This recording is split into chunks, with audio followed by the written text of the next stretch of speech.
Tell me, will Aaron give us a chance to elect a police chief? I don't know. You'd have to ask him. That's why we're here to find out. Yeah, you know what he says when I ask him? What do you think he says? I don't know. He says, "What does Lurie think?" That's a good question. And you know what Lurie says? You got it. What does Aaron think?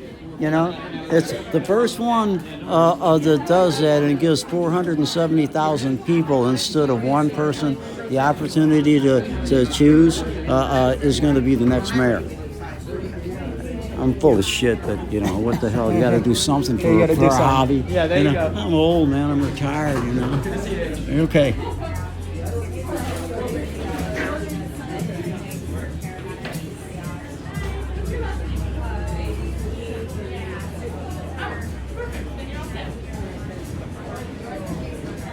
Hi, I don't need a seat. Okay.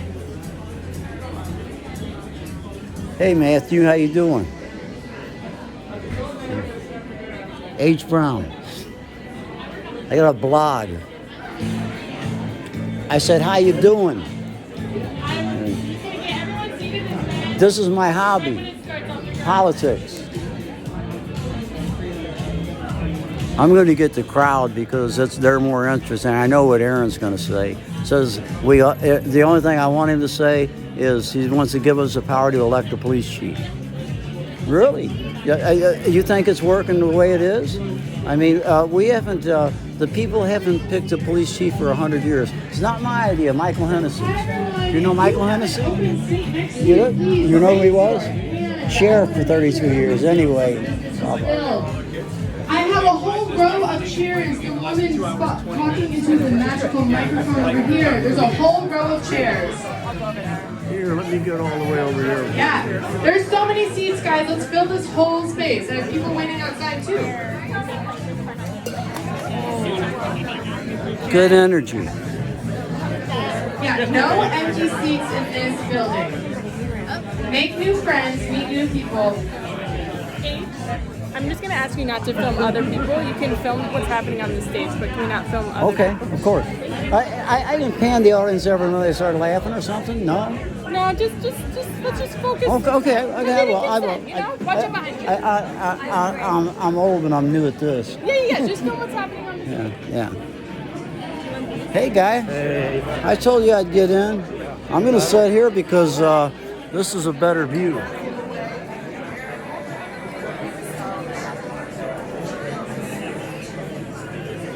The president of the Board of Supervisors of the City and County of San Francisco, California. Bulldogs looking at Aaron Peskin. He's going to be interviewed by the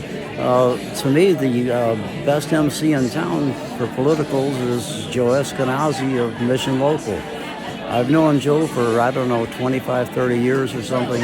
Anyway, I follow him from location to location. And politics is my hobby, and he's the best political reporter, so there you go. Let's watch Peskin. Folks, I got a couple more seats back here. I got 4 seats back here. There's a couple seats over here. Keep it going, keep it going. Is it okay? Of course.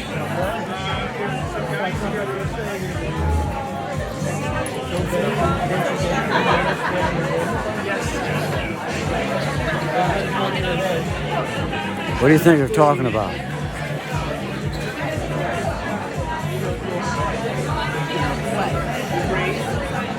We can dub anything we want in there. I'm going to sit closer to you. I got a little more leg room. Oh, cool, man.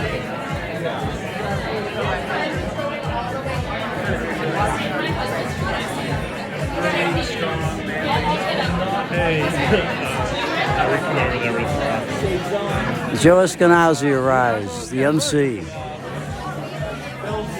Okay, do you mind trying to take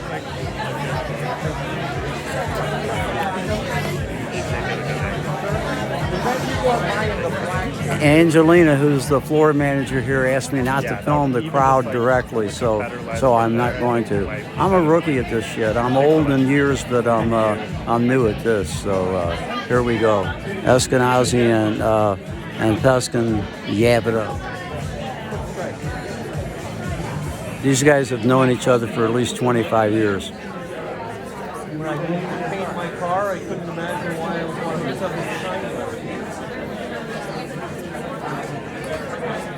But Eskenazi kisses ass to no board president, no mayor, no nothing. He's pure reporter, and he'll get into this.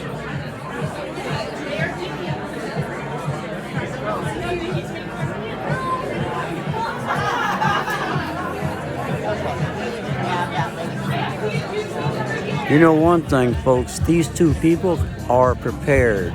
They've been preparing for this moment their entire lives, and they prepare for every meeting, everything they do.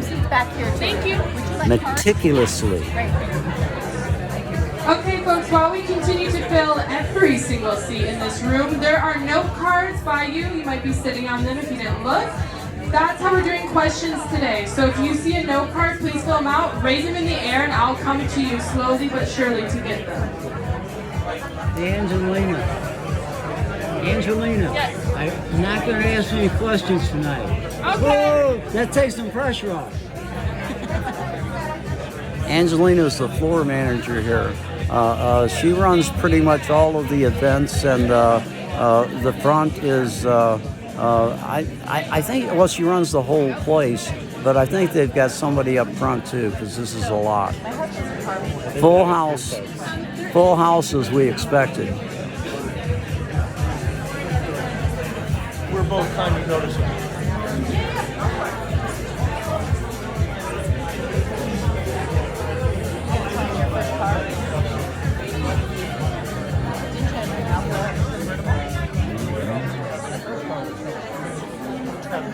Manny's is, I believe, in their 8th year or something. I've lived down the block for 9, and this is the best political cafe in the United States of America.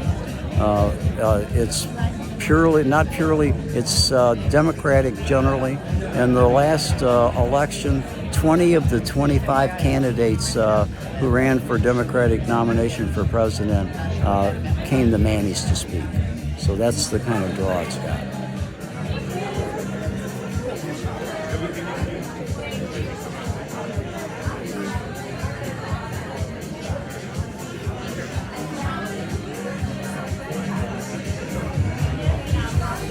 I want to encourage all of you to join Manny's, to sponsor Manny's.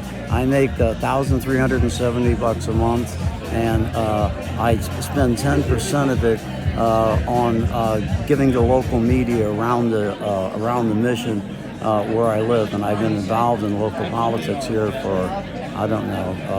I'm a looker on always. Sometimes I get on stage just to get an inside look at things, but I've never spent a dime on a campaign, and I've run 8 times. How about that, huh?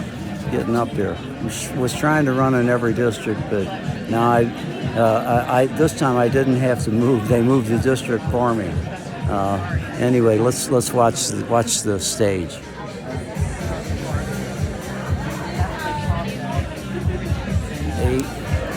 We're at something like 27 minutes, and I've got like 45 minutes or up to an hour on this.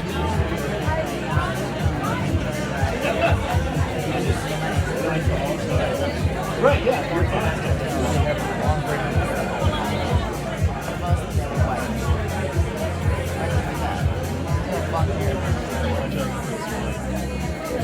Peskin did something that is momentous, and he never mentions it.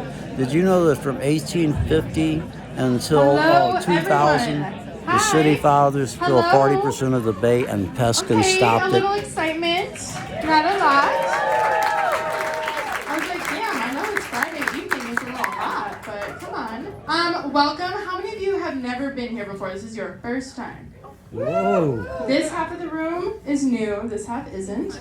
Well, welcome y'all. This is Manny's. We are a civic gathering space, so every single night, practically, we try and do civic programming. So that can look like amazing conversations with Mission Local. It can look like an art show in the front cafe space. It can look like poetry readings. We are a dynamic space that is here to basically get the community activated in local and national politics. It's a big election year, so this space is very important, especially in 2024. So I just want to say thank you for coming out tonight. We have a ton of amazing events happening. This is part of our series that we do with Mission Local. So every month they do an amazing event here. Tonight we're going to be talking with Supervisor Peskin, which I'm very excited about. But before we kick off, I'm going to one single clap here. Before we kick off, I'm going to call up Vicky from Mission Local to let you guys know how you can support this amazing organization. Yes. My name is Vicki. I'm the donor relations lead at Mission Local. So you know what I'm about to ask you for. But I can tell you, if you're not familiar with us, we're a really small nonprofit newsroom here in the Mission, covering the city, covering the Mission district, with really high quality reporting. And on top of that, our newsroom functions as a really incredible educational space for young reporters and interns. Our editorial staff is highly talented and brings so much knowledge. You'll hear from Joe tonight and you'll kind of get to see that in action a bit. But yeah, this year we are really focusing in on election coverage. We're already doing a Meet the Candidate series with all the supervisors. So if you have a supervisor race happening in your district, make sure you go check that out to get to know them a bit better.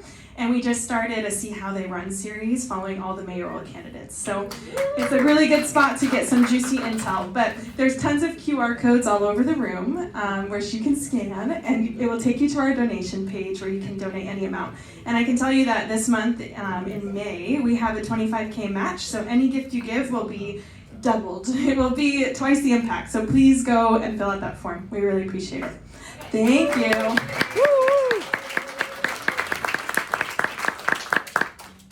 Thank you to everybody. I'm Friday night. Where else would you want to be? I appreciate it.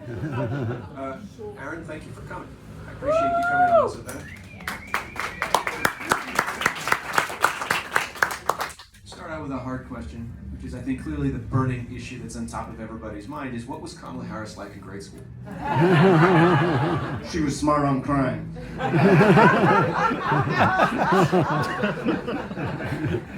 That is actually my claim to fame. I went to kindergarten through third grade, the first fully integrated class in the Berkeley Unified School District.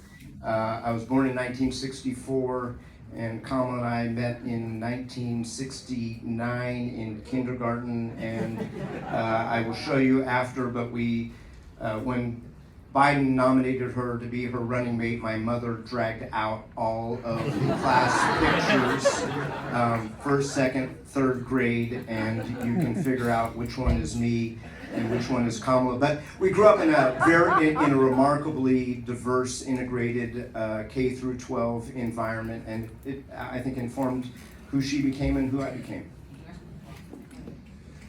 Now, your eventual declaration for mayor was a waiting for Godot-like experience, though in this case Godot did eventually arrive, and San Francisco is a bit more vibrant than a bleak, desolate road with a single tree.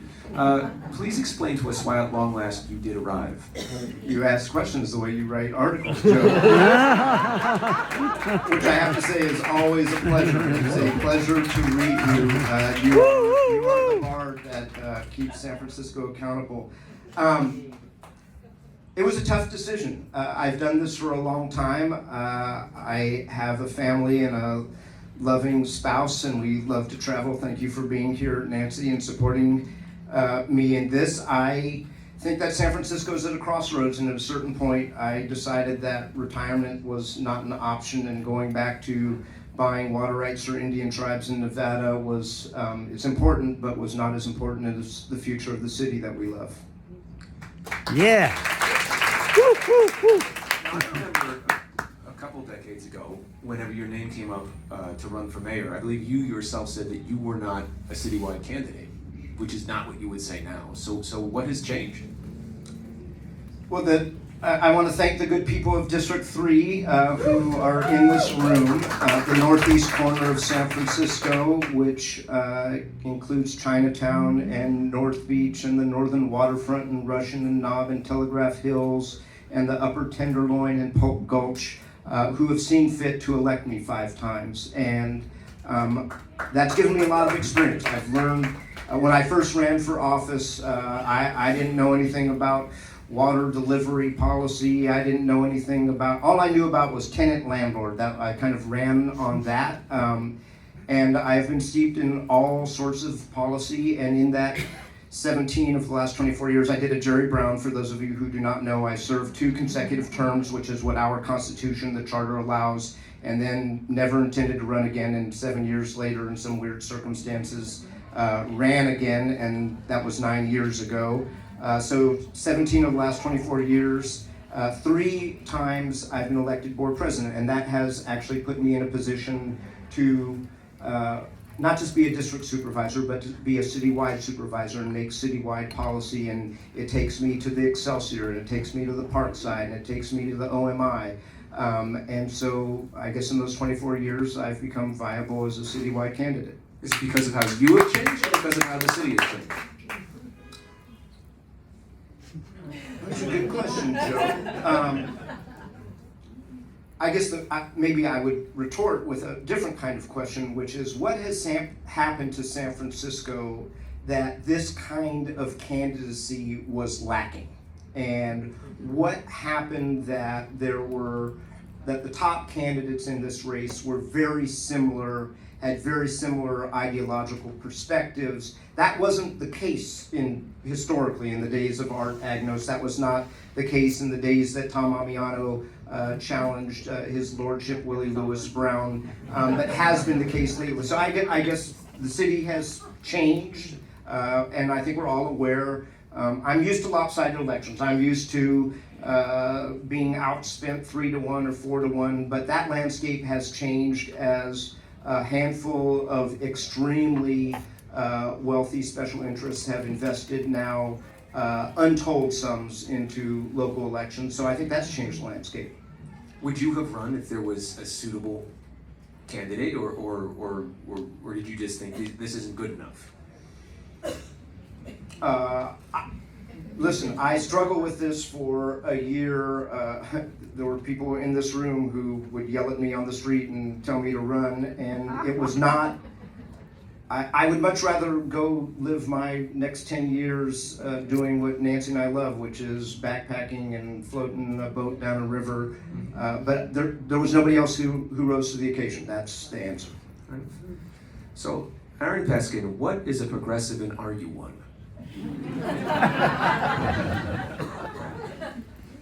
You know, I have to say, who here reads Heather Cox Richardson? If you don't read Heather Cox Richardson, try to read Heather Cox Richardson. She is absolutely brilliant, and she is a historian who is evoking the New Deal and evoking the promise that America grappled with, that brought us Medicare and brought us Social Security, the safety net that San Francisco has always stood for, that has been under attack in the state of California since the days of Governor Reagan, in the federal government now for many, many administrations. Biden has reversed much of that, but that is what I call progressive values, and those values have been wanting in San Francisco. There is a new hegemonic thinking in San Francisco that government is not there to take care of the most vulnerable. I think those are progressive values. I also think public safety is a progressive value. I think that being fiscally prudent is a progressive value. When I started out 24 years ago, San Francisco had some of the most anemic fiscal reserves of any major American city. And interestingly enough, it was the so-called progressives on the Board of Supervisors that insisted that we have rainy day funds so that we could have superlative bond ratings, so that we could borrow money for our general works, whether it's rebuilding San Francisco General Hospital or paving our streets. I think those are progressive values too. But being a mayor, a lot of it transcends political ideology. I mean, there are no moderate or progressive potholes. They're just potholes, and our job is to fill them efficiently and get the job done and make the city that knows how to work again. So the moderate progressive potholes line is a good one, but I'm wondering in 2024 if it's still true. Do you not feel that there is a disturbing tendency now that if a progressive says there's a pothole, the moderate says no, there isn't? Listen, Joe, the level of silliness and acrimony hasn't been healthy for any of us. And I think that some of the behavior at the national level has precipitated down to local politics. And it's not healthy, it's not constructive. And quite frankly, when we collaborate and we bring people together, whether it's my colleagues on the Board of Supervisors, the board, and the mayor, we actually get things done. I mean, I've been able to work with this mayor to get things done. It's sometimes the exception to the rule, but I think it is incumbent on all of us, if we want to heal this city, to put that divisive rhetoric aside and fill those potholes. For whatever reason, your campaign signs don't say we want Aaron, or even we like Aaron. They say we need Aaron. I was hoping you could explain why, at a time of scarcity, we need the progressive Aaron Peskin as mayor of San Francisco. So, first of all, let me say that there is a narrative that has been, at some expense, laid across San Francisco that we are consuming, that we don't have a strong mayor system of government. The narrative has been that were it not for the progressives and the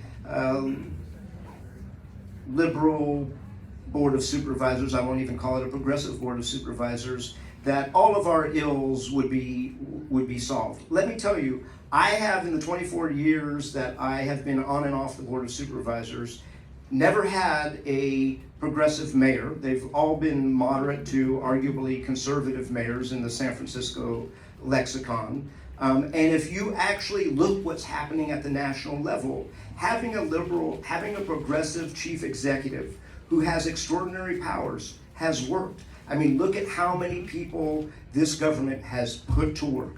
Look at actually, and even though the federal narrative is being lost on many people, the Biden administration has actually done extraordinary things. I think we need a progressive chief executive. And let me just say, we don't have a strong mayor system of government. We have a super strong mayor system of government. And that is objectively true. I mean, if you compare us to the mayoral powers of other major American cities, San Francisco mayors have more power than virtually any other mayor, and I intend to use that power, and I intend to use it collaboratively, and I intend to use it to actually get things done and bring people together. So let's talk about another applause line, scarcity, which is, how bad is it going to be? How bad is the budget shortfall going to be this year and next year? Down cycles are not fun, and they're not easy, and the decisions that we are making and are going to have to make are going to be very, very difficult, and they are going to come with real human cost. There is no question about that. When I first got elected and took office on January 8th of 2001, I got the bad news that the .com 1.0 bust had just happened. It was a very sharp decline, and we got through that and we bounced back. When I ended my second term as president, the years 2007, 2008, we were in an economic lull that we now call the Great Recession. And at that time, on a budget that is significantly smaller than this budget, we had to preside over cutting $535 million out of what in those days was about a $10 billion budget. We now have to cut $750 million out of a $14.6 billion budget. We are going to get through it. San Francisco is a resilient city. This city burned down 3 times before the 1906 earthquake and fire. We got through COVID. We will recover from COVID. And nobody told us about the 1918 Spanish influenza that killed more people than the 1906 earthquake. But we're going to be just fine. I suppose burning down the city is what people used to do on a Friday, but what I'm wondering here also is, I was here for the Great Recession as well, and certainly getting here during the 2000-2001 period, but it seems the business model of San Francisco is in danger. I mean, downtown San Francisco looks like an A's game. Oh,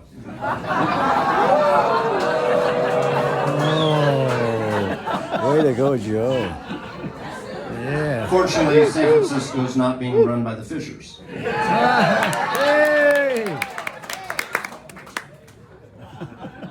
What are we going to do about downtown? This And, is you an know, Aerodad cry. What do the city's bean counters say about how much longer it will remain hollow? So if you look at our 5-year economic forecast, it is not a doom loop. We are certainly experiencing a contraction. The nature of work has profoundly changed. If you think of, when you go back to those uncertain, remarkably frightening days that were the beginning of the pandemic in 2020, the thing that I remark on that is truly so remarkable was that we had this technology that few, if any of us used, and we seamlessly transitioned into this moment where, in my world, we were conducting Board of Supervisors meetings from our bedrooms and our kitchens. The public was able to comment. And guess what? A lot of people now realize that they don't, and this is in many cases good, have to fly to Los Angeles for a meeting, shrinking our carbon footprint, and that they don't have to go to their offices downtown, which is why we have a 36% office vacancy rate.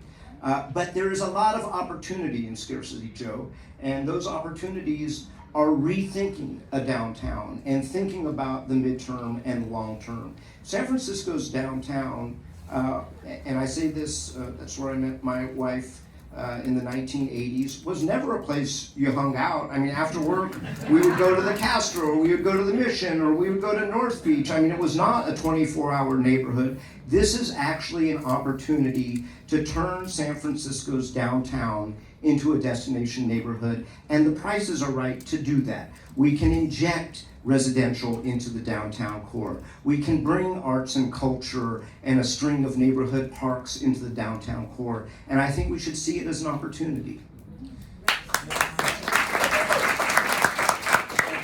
This is part of what you were talking about when you said we're in a once-in-a-generation moment to rethink the size and scope of San Francisco government. What else would we do? This is a back to basics moment, and there are a lot of wonderful things that the city does that are want-to-haves. And there are a lot of things that the city does that are need-to-haves. Our public health system is a need-to-have. We have got to, if COVID didn't teach us something, it is that having a robust public health system, having our general hospital, having Laguna Honda that we rescued and resuscitated, having our neighborhood clinics is a necessity. We just went through this, the Chronicle covered it. We just went through a little pushing and shoving match, which is resolving itself and has moved from fighting to collaboration, where a general obligation bond that hopefully will end up on the ballot for us all to vote on in November, that, by the way, will not only not raise your property taxes if you are a property owner, will not raise your rents if you are a tenant. Thank you to my colleagues for unanimously approving legislation in the last couple of weeks that limits pass-throughs from general obligation bonds. But this is a moment that we have to make tough decisions. And if I have to choose between something that is very nice, Harvey Milk Plaza, and something that is absolutely necessary, the city clinic that is critical to getting to zero, I will choose the city clinic. Those are the tough decisions that we're going to have to make. And this is going to be a reset moment, Joe, to get to what you're asking, which is San Francisco's government is going to have to make those decisions and contract in some amount. Having said that, our economy has always roared back because this is an incredible city. The rich tapestry of neighborhoods are the envy of the world. And yes, we have some very real challenges and some very real struggles around homelessness, around crime, around people feeling safe, around drug use. But those are things that San Francisco is addressing and are solvable. They are solvable. Does San Francisco have a public safety crisis? Well, this is very interesting, and that's why I just said issues of crime and people feeling safe. And it is profoundly important that people feel safe. When I hear stories about people, seniors, who don't want to leave their residences, It doesn't matter how safe the streets actually are. That is unacceptable. And let me say, we've been having this, big kerfluffle about how much we need to expand the police department. We need to fill our 300 fully funded vacant positions in the San Francisco Police Department. We need to actually have enough 911 dispatchers. We also need, on the public health side, those crisis counselors and those nurses, and we've got to fill those positions. And I have to say, San Francisco is still a very, very wealthy city. What we need to do is actually fix our civil service hiring system to fill those positions. If you want talent as a Q2 beat officer, if you want talent as a nurse, a process that takes 12 or 14 or 16 months to get through, those people aren't going to wait around. Well, you've talked about quote-unquote drug supermarkets, which unfortunately is often the only supermarket in that part of town. What can the city do about chaos, drug use, property crime on the streets? And how do the present administration's efforts stand up? So let me say that I do believe that we can be compassionate and that we can be firm. And I work in the Tenderloin. I work at City Hall. And in the shadows of City Hall, we had open-air drug supermarkets, and people are dying because they shop at those supermarkets. And the fact that literally across the plaza from City Hall this was happening and everybody was turning a blind eye was absolutely unacceptable. I was the first person to say this is a public health crisis and it requires law enforcement. There are different opinions about this, but I actually had the board and the mayor meet in United Nations Plaza because I wanted to have attention brought to that crisis. I asked for us to stand up a drug market coordination center with public health, with law enforcement. That was initially dismissed, I thought that could be stood up in a week or two. It was stood up many months later, and I don't know if any of you go to that neighborhood, but the results are demonstrably good. We can do things when we collaborate. There has been a vast improvement. We still have a long ways to go, but that's what happens when you actually bring people together and you're willing to stop ignoring things. How much of the activity around narcotics is local and how much is being done by the CHP and others? The intervention of the California Highway Patrol was limited to, and by the way, as much as I would like San Francisco to be able to do everything by itself, and as much as, and we'll get to public integrity and the corruption scandals, as much as I am embarrassed that we were not able to solve our own corruption, when you need help, and I've learned this in recovery, you gotta ask for it. And so I was okay with the Highway Patrol being there, but let me just tell you, the second APEC was over, they evaporated and we are back on our own again, but we're staying at it. San Francisco police registered an arrest at the lowest rate of any of California's 58 counties, and it's not even close. We have a property crime epidemic going back decades, and a police force that's renowned for not doing follow-up investigations. As a mayor, what could you do about this? Let me say that we all see the world from where we live, and in the northeast corner of the city, which is Central Station, which many of you, some of you sitting in front of me know well, we have done and insisted on real community policing. And I have to say, the beat officers, particularly in Chinatown, where a quarter of a century ago, I insisted that they be linguistically competent. Many of them grew up in that neighborhood and are patrolling that neighborhood and know the names of the shopkeepers and know the names of the residents and the family associations. And we have the same thing actually in other parts of the district. The promise of community policing that actually happens in the Central District and has long been promised to the rest of the city, it is time to meet that promise for the rest of the city. And I know we can do it because we do it in parts of the city. And I think the police department is ready for that. I want to say this about the SFPD.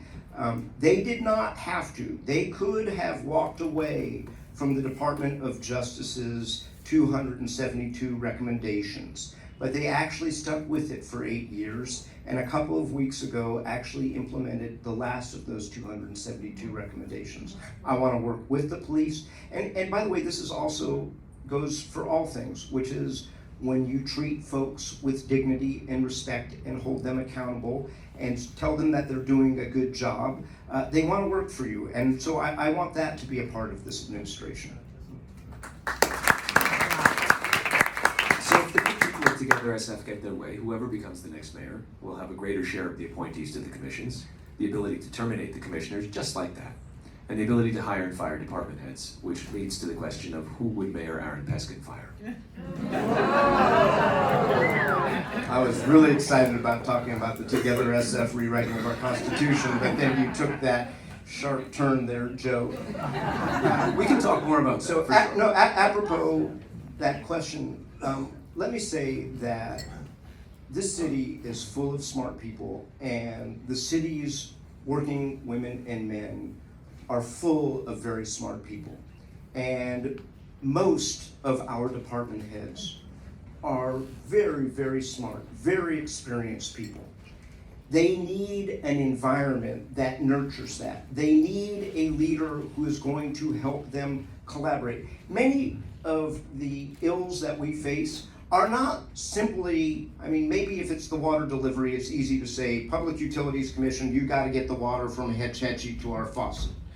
But when you're dealing with illegal vending and you have the Department of Public Works and law enforcement and public health because they deal with hot dog carts, you've got to have people who are brought together and collaborate. And I think that approaching this with the I'm going to rule by fear, and I'm going to fire this one, and I'm going to fire that one, is not the mature environment that I want to foster.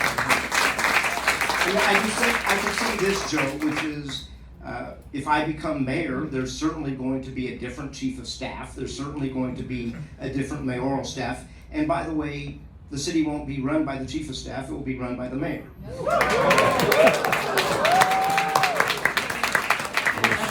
Someone else doing. We had Daniel Murray and Mark Farrell and Asha Safai appear, names that came up a lot with Jeffrey Tumlin, Bill Scott. These guys, they shouldn't be looking on Craigslist or anything like that? That's no way to run a company. That's Donald Trump-like behavior. I'm gonna fire this one, I'm gonna fire that one.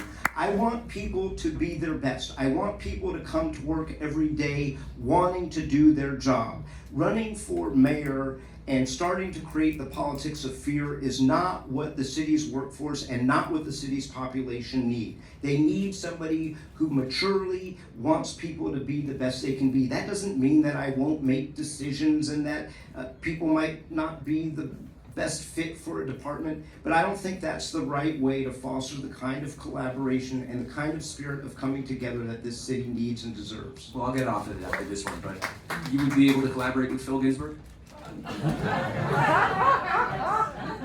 I will say this about our Recreation and Parks Department, and we do a survey through the Controller's Office every other year about people's satisfaction with various things, muni, street repair, and I will say this, which is Rec and Park scores very, very high. It did not used to be that way. I think people feel very good about their parks. And so as a mayor, you have to acknowledge if things are working well, do you need to make those decisions or not?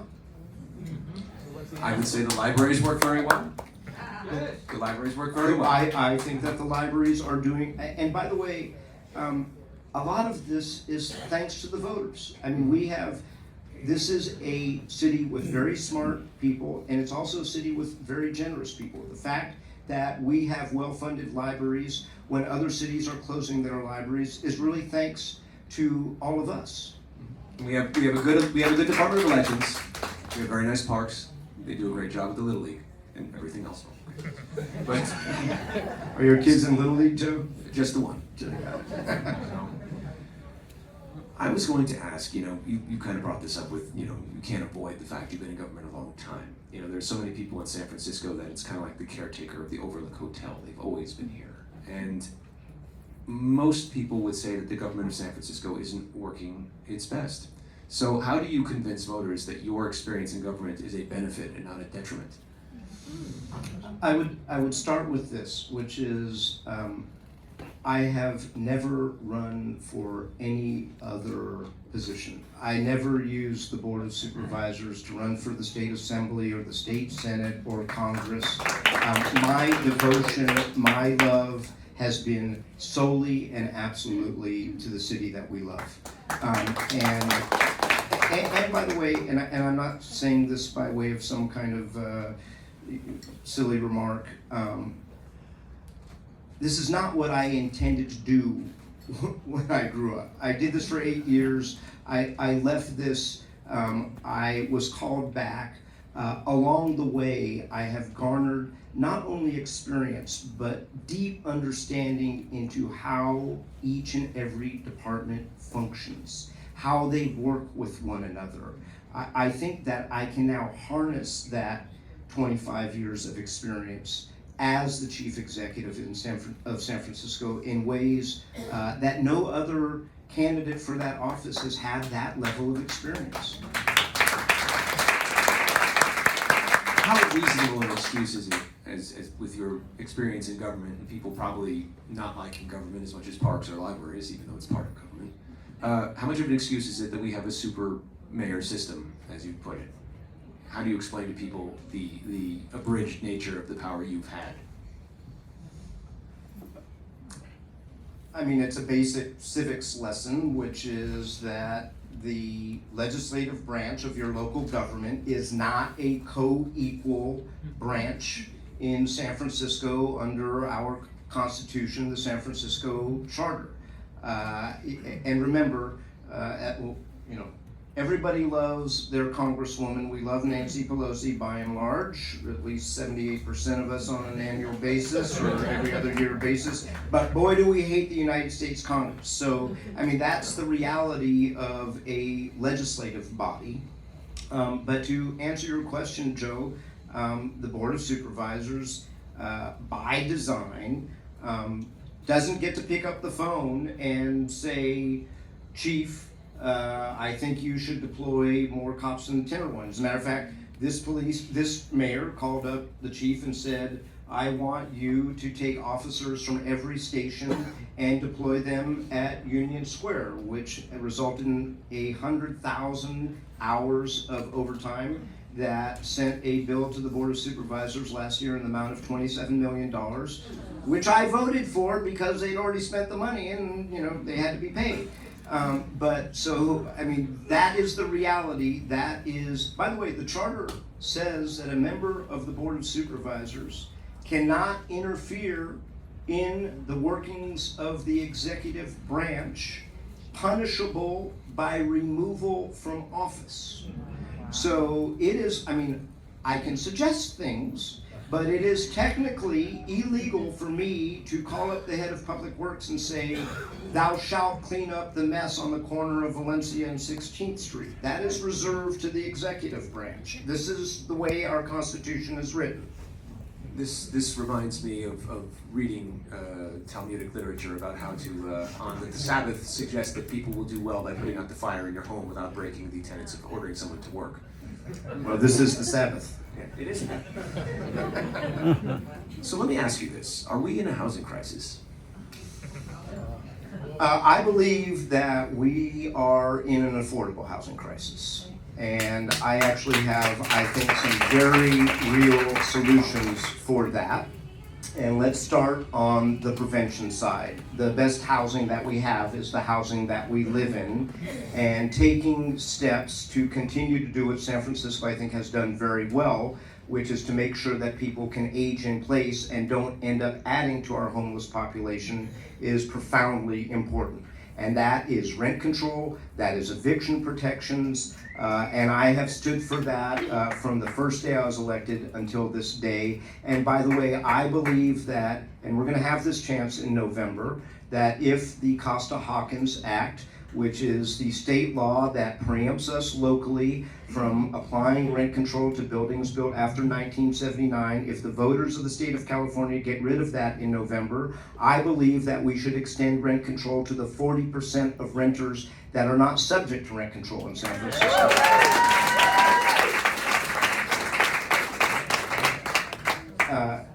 Despite what my opponents would like you to believe, I have been pro-housing from the first day that I got into office to this day.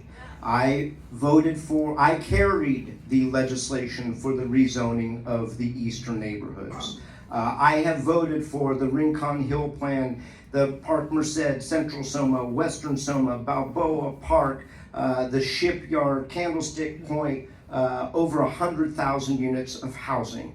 I have also voted for making sure that developers give back with on-site inclusionary housing. And when the economy changed, and this was not a popular decision, I also acknowledged that those numbers should come down, and was the leader of a movement to bring the percentage of inclusionary housing down because it was not economically feasible. I have also, and thank you again, San Francisco, been the champion of now $1.3 billion in affordable housing bonds in the 24 years that I've been on and off the Board of Supervisors. And I want to thank all of you for passing Proposition A the month before last, which is a huge boon. But look, I also think that, Joe, we can be pro-housing and we can grow this city and be pro-neighborhood and learn from mistakes that we should not repeat. We should not repeat the mistakes that we made during the terrible days of redevelopment when we tore communities asunder and displaced people who still cannot come back to San Francisco. We made mistakes when we built freeways along the Embarcadero and cut San Francisco off from its waterfront and punched a freeway through the center of San Francisco that became a dangerous, scary place. We fixed those mistakes. We learned from the mistakes that other cities made, and we stopped them from happening here by building a wall on the waterfront that started at the Fontana Towers. And we don't want to be the Jersey Shore, or at least I don't want to be the Jersey Shore, but I think we have an affordable housing crisis. And finally, let's get out of, again, this imposed, divisive rhetoric that doesn't bring people together, that doesn't move the ball forward. Everybody's talking about, if we got rid of all the laws, everything would be fine. You want to know, we've done a lot of that. We've streamlined, we've rezoned, we've added capacity. It's all about financing. It's all about financing and getting our heads around how to actually have capital for investment into affordable housing is the challenge. And to that end, after months and months of work, and I want to salute a whole bunch of people both on the for-profit development side, on the nonprofit development side, and a brilliant staff member in my office, Nate Harrell, who finally figured out, and San Francisco has never done this before, that there are two kinds of tax-exempt bonds, governmental bonds and 501c3 bonds, that the city and county can be the conduit issuer of, that are at much lower interest rates. They don't have to be voted on by us because they are not paid back by our property taxes. The debt is serviced by revenue. And these things actually pencil between 80 and 120% of AMI. That is workforce housing. That is housing for our bus drivers. That is housing for our nurses. That is housing for the people who have been cut out. That is the missing middle housing. And that is actually a vehicle that we can use to provide financing for turning vacant office into residential in our downtown, where there's a lot of opportunity, where there are a lot of smaller property types. I'm thinking about the historic buildings that have operable windows, smaller floor plates. Many of them have very low bases, family trusts. These are not the big REIT glass towers, 40 stories high with 25,000 square foot floor plates. So I think there is a lot of opportunity there. And by the way, our interest rates are not always going to remain this high. That's a lot, Dan. You understand that? All of that, but do you feel that none of your past policies on housing had negative effects on production and may have unintentionally led to price spikes? Let me, I'm happy to answer the question, but I would actually like to just flip it just a little bit. I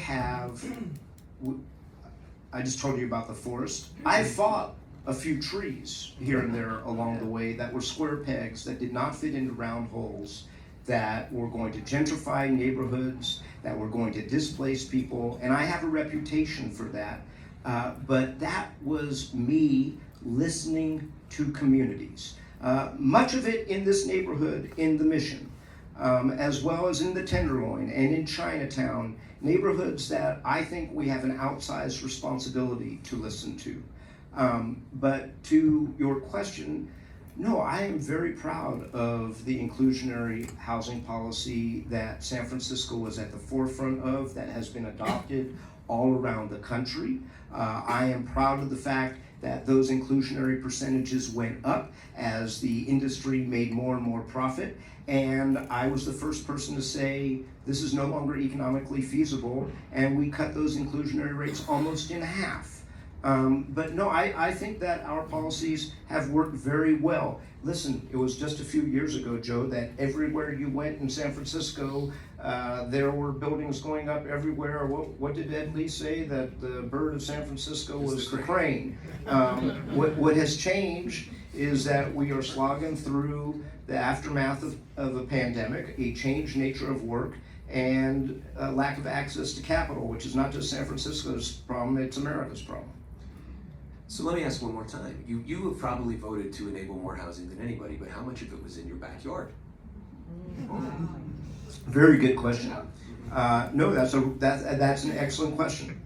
And remember that the northeast corner of the city, we live in the second densest city in America, and the northeast corner of the city that happens to be District 3 is the densest part of this entire city. Our buildings, they all touch. They're mostly multifamily. They are mostly rent controlled prior to 1979.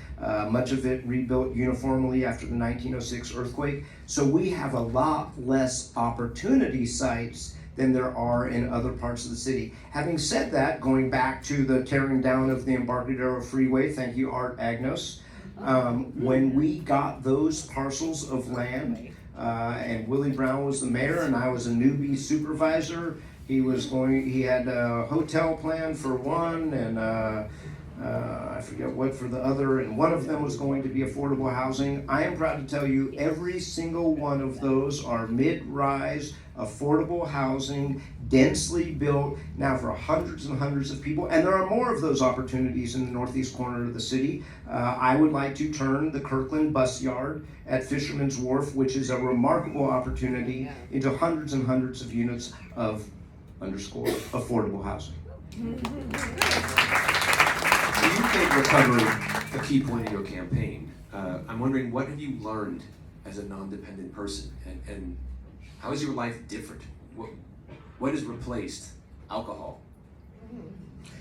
Well, you know, Joe, I think actually one of the things I learned is that I am a dependent person. I mean, recovery is not easy stuff. What I think I realized is how remarkably supported I am by not only my family, but by my entire community. And that I'm dependent on that community. And that I don't need to be dependent on alcohol. And it's been an awakening for me. I wouldn't be here right now if it were not for that. It has given me a whole new sense of how I see things, and it is not corny. I want to bring that sense of recovery to a city that I profoundly think is also in need of recovery. How do you treat people differently now? That's a really good question. I am certainly more even-keeled. I certainly get frustrated much less. I find myself, I mean, I'm usually always appropriate, but now I'm almost 100% appropriate, which is not to say that I don't have feelings, but it's, listen, I gotta tell you something. I wake up happy every day. I wake up looking forward to the day. I am just much more joyous every day. Have you sought people out talking about the way you treated them in the past? There are people that I have behaved with unprofessionally who I've apologized to at the time and who I've apologized to since. But I have to tell you that I think I deeply care about San Francisco, and while I've expressed my frustrations in ways that were not professional, that I think even the people who I've apologized to knew that it came from a deep-seated place of wanting to get things done for the city that I profoundly care about. So I can start going to some of these audience questions, of which we have a number of these that are very good, including this one that says, please describe the style, I believe I'm saying, the style of corruption in the city. And it's neoclassical. And please describe the style of corruption in the city and what you will do about it as mayor. Scope of corruption. Scope? Where is it? Scope of corruption. The scope, not the style, the scope of corruption. That's a better question. Thank you. Thank you for that question. And let me just say, as somebody who has devoted the lion's share of my adult life to public service, there's just absolutely nothing more devastating than when you see the erosion of public trust. I mean, it just makes you sick to your stomach. It is terrible for people's belief in a government. By the way, I note that cheaters cheat in private corporations, cheaters cheat at nonprofits, cheaters cheat in government. But it is absolutely devastating. And it's also embarrassing, not just because it's embarrassing as a public official, but it's also embarrassing, and I referred to this a little bit earlier, when it's been the Federal Bureau of Investigation and the U.S. Attorney who is having to discover this corruption. How come we can't discover it ourselves? I would much rather, I don't want to sweep any of our dirty laundry under the carpet, but I would much rather have our city discover that corruption and prosecute that corruption, for which I am clearly less than zero tolerance. To that end, and I apologize for actually not thinking about this sooner, because I was always told, well, don't worry, the Ethics Commission will take care of it, or the DA will take care of it. And so part of the question is, what is it that the FBI had that we don't have? And so I, again, want to thank mayoral for this.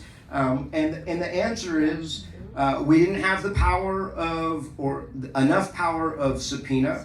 We did not have any city official who was charged with investigating and rooting out city corruption. And to that end, and I announced this on April the 6th, we have devised a Office of the Inspector General. We went and did a best practices around the United States research project. We looked at what they do in Atlanta, what they do in New York, and I am going to ask all of you in November to amend our charter to create an Office of the Inspector General in the city and county of San Francisco. Let me ask you about the atmosphere, and this is part of you've been here for so long. You and I have talked about this in public before, and you said that you were sorry and you felt bad that this city, and you took your appropriate share of blame for this as well, enabled Mohamed Nuru as a fixer rather than fixing the system. What does that say about San Francisco? That Mohamed Nuru essentially had a economy of scale where he could basically make himself indispensable to fix the things that should have been fixed. No, your Joe is absolutely right. And so just here's how the world works. You call me, you email me, you tell me that you have tried 311 and nothing has worked. And what do I want to do? I want to clean up that mess on your corner. And so I pick up the phone and say, I don't tell him what to do because that's a violation of the charter, but I suggest that he might want to clean up the pile of, whatever, or abate the graffiti at whatever. And the reality is, Joe's absolutely right, which is, shouldn't take my call. The 311 call or the 311 email or the app should have taken care of it, and that is a system that is broken. What Mohammed did was he made himself invaluable to 11 members of the Board of Supervisors, mayor, and pretty much every other elected official, and would get it done. I would feel good because the person who called me got their pile of junk cleaned up in an hour, but you're absolutely right. It speaks to a broken system, and it speaks to the need to actually fundamentally fix that system and have metrics which are you abating all of the 311 graffiti calls that you've gotten, or does it require me to do it? And that is something that I think a chief executive needs to hold our departments accountable for. Yeah. We've got some more good questions here. A audience member says, we have been a small business owner for 35 years. Ristorante Milano. What can you do to help small business? Well, I'm gonna get in trouble for saying this right now because it's not public yet, but it's about to be public in 1 second. I think small businesses in San Francisco need a whole bunch of tax relief, because if you survive the pandemic in the last 5 years, this city needs to figure out other ways. And to that end, and by the way, this is an instance of collaboration, and it has been a remarkably complex project for which I salute our former controller, Ben Rosenfield, who stayed on. Actually, earlier today, we put the last touches on this package, and it will be announced on Monday. We are going to vastly increase the business exemption for small businesses in San Francisco to $5 million.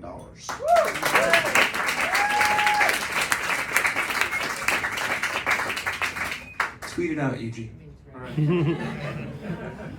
have another question here from the.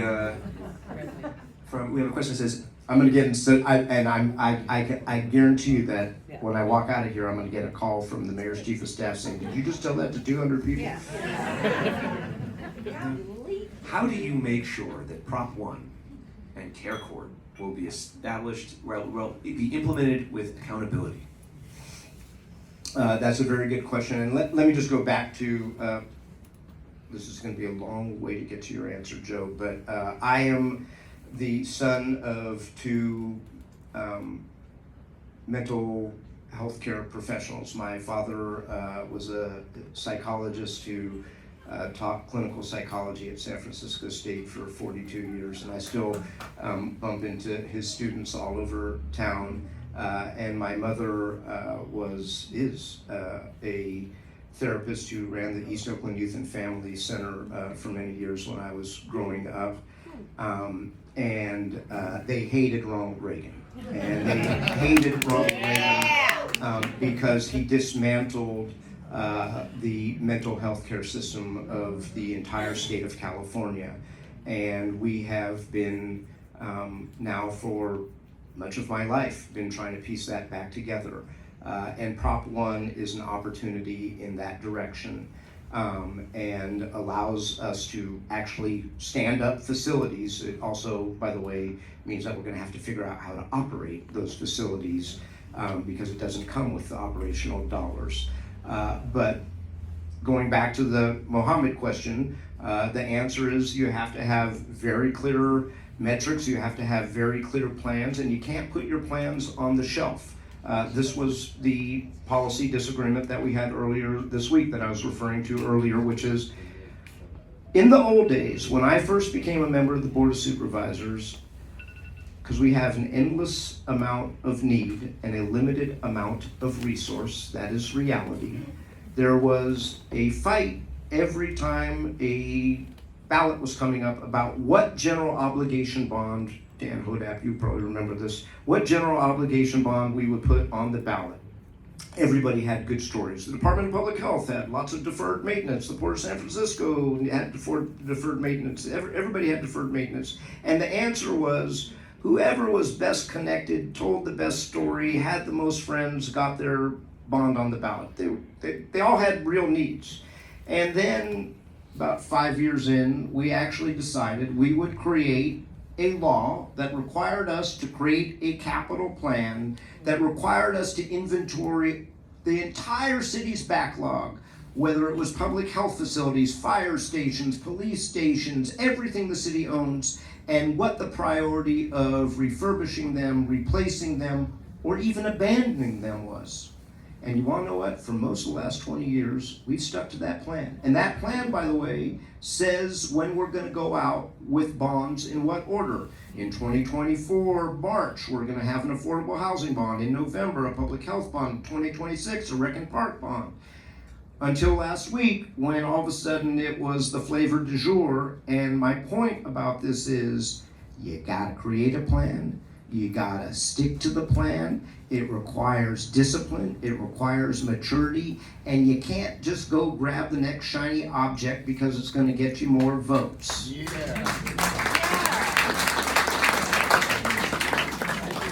So last question here on Friday night is that you have said that you are the candidate who will run a positive campaign. So if we're going to keep it positive, can you think of nice things to say about your 4 major competitors? Even if you don't feel they should be mayor or continue to be mayor. So I obviously have a lot of history with 2 of them because London and I both served together. I've served with 42 members of the Board of Supervisors, including London and Asha. And I have to say, we actually have a cordial relationship, although you never would have known that based on the statements. When I got into the race, they compared me to the Terminator, and then I scratched my head and I was like, didn't the Terminator become governor? But more than that, in that movie that they quoted from, the Terminator was the one saving us from a tech-fueled apocalypse. I have no comment. I've since found out that the people who write these things, like I had to actually make a call to the mayor's campaign and say, does he have kids? Because these are dad jokes. And they said yes, and it's okay. But listen, when London and I work well together, like this tax package that I just told you about, like the work that we did together to streamline the adaptive reuse of office to residential, there's something to show for it. The same is true with Supervisor Safai. And by the way, that was somewhat true with Mark Farrell. Daniel Lurie, I don't know him, but I'm going to get to know these people on the campaign trail. I intend to treat them with dignity and respect. And the voters of San Francisco are very smart, and they're going to make their choices. And I hope that they will use all of their votes on the ballot. I mean, we have ranked choice voting in San Francisco, and I hope, this notion of you should throw away your vote and only vote for 1 and not for, or only vote for 3 and not for 4, is really throwing away your vote. This is a fundamental underpinning of democracy. It's something that people have literally fought and died for in America. Use all your votes. You have 10 of them. That's a lot. But you have 10 votes, so you can certainly, the other joke I had, and I am a dad, is that, after it's like my kid's Little League team, after the first 5, the talent drops off a bit, but, everybody gets the back. Joe, can I put in one shameless plug? Sure. You are all welcome to participate in the campaign. Go to aaron2024.com. I am the only, and I'm not casting aspersions on my fellow candidates, but I am the only major candidate in this race who does not have a billionaire on my side, but I have all of you, and I'm going to need your help. I don't think Asha has a billionaire. What's that? Oh, wow. Okay. While you're at it, please go to missionlocal.org. Please donate us whatever money you can. And please keep reading, and please keep giving us tips and keeping us informed. Thank you for coming out on Friday.